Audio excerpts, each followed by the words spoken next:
So welcome back to my channel. A lot of you may already know like what mindful journaling is, or a lot of you all may have like a committed relationship with your journal.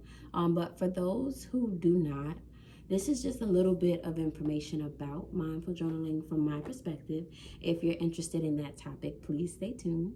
I have many different journals, and I wouldn't say that you have to journal every single day to benefit, or that you have to be committed to it, or that you have to take it seriously. But honestly, when I was all of those things, that's when mindful journaling meant, or I benefited from it the most. I would say like a pretty good amount of times to revisit your journal each week would be 3 to 4 times. I like to do it every single day. When I don't do it, I feel like, dang, I didn't get to do my affirmations for the day. But in my mind, I still try to think positive. So that's just something that I think would help anybody. Now, the way that I got introduced to mindful journaling, I was basically listening to this woman. I believe her name is like Shayla Marie, and she's fantabulous. At the time, she was just talking or venting about herself. And as she was speaking, I saw myself, or a lot of the things that I experienced, in what she was saying. So I definitely just kind of took what she was saying extremely serious. And I was really, really relieved to know that other people, they like experience these same things. So basically, she said that like at night, she has like a night journal. So her night journal is by her bed. It has a pen by it. Like whenever she gets to the point where her mind starts to race, or she begins to overthink, or she has like a to-do list in mind or a grocery list in mind, she will write it all down. And so I honestly have benefited from the advice to just simply write it all down. And she referred to it as emptying your head. So whenever there's something on your mind, don't really take too much time dwelling on it. Think about the things that are necessary or the things that you're responsible for, but don't take too much time dwelling on the same thing. For me, that's extremely hard. I'm a Cancer. Like, I want to overanalyze it. I want to think about it again. I want to make sure. I want to make sure others are sure. I want to not make the wrong decision, or I want, like, it's hard for me to gamble with things because I really, really, genuinely want to make sure.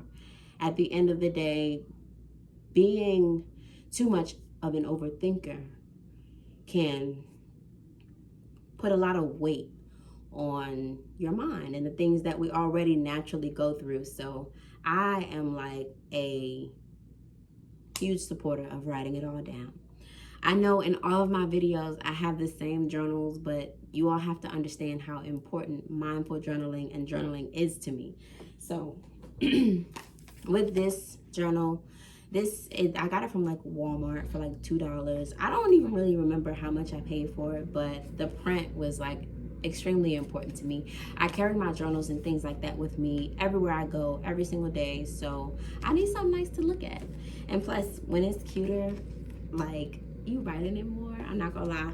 But pretty much this is just like a blank page notebook, or it's similar to a composition book, but it's like way cuter.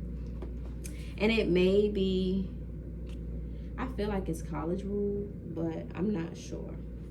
Anything that I need to do, any upcoming events, any dates, any homework, any journaling, any grocery lists, any ideas. I have ideas for creative spaces that I want to visit. That's in here. Like my script for school, everything is in here. I have pages where I just go on and on about how I feel, just to connect to my emotions, as I talked about in my last video.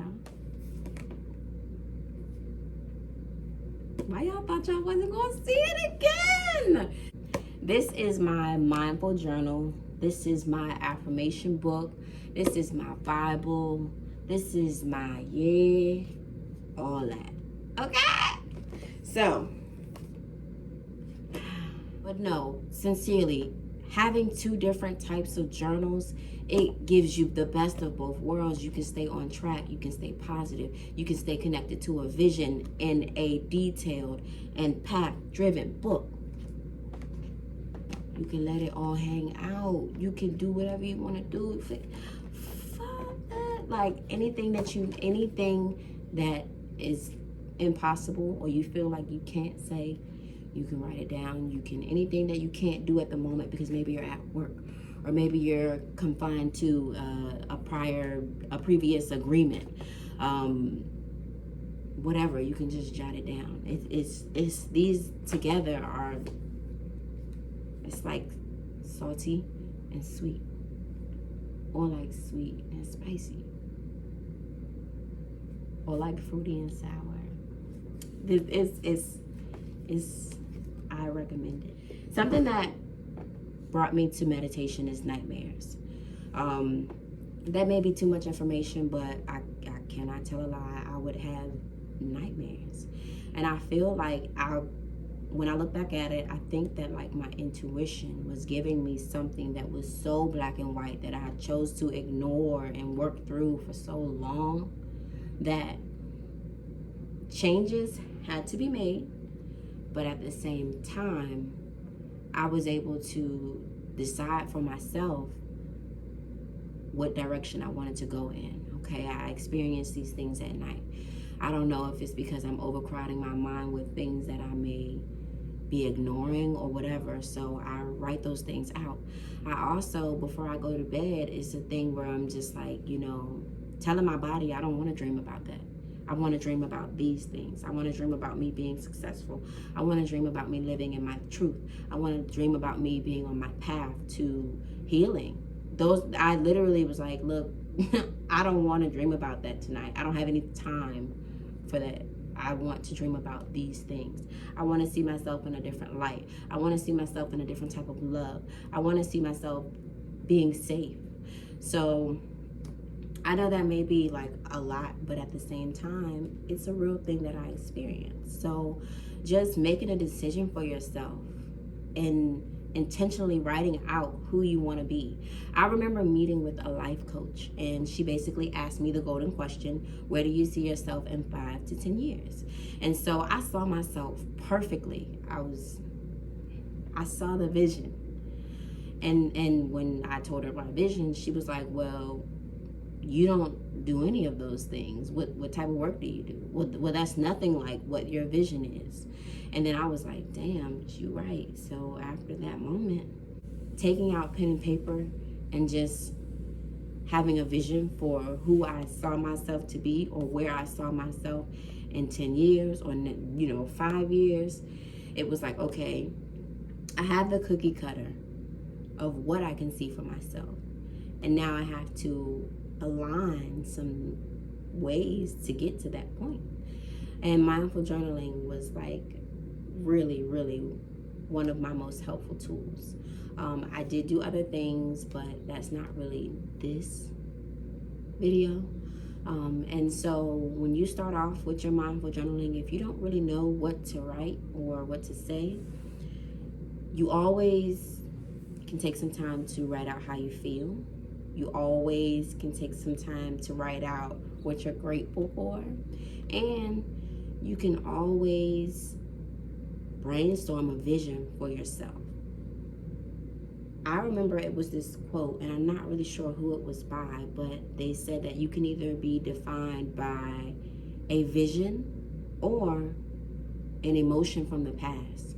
So when you get to a point where you're moving forward, keep moving forward. Keep trying. Keep depending on you and solely you, not anyone else. Try your best to heal from within. Because a lot of these things that I've written down in my journal, I used to have a red one. Lord Jesus, the red one. Whew. A lot of people aren't going to be able to read that. It's going to be things that you have just between you and you. No one else knows about it. And if they do know about it, they don't know how to picture it like you do because you've experienced it. So when it comes to your pain, when it comes to your vision, it's all you.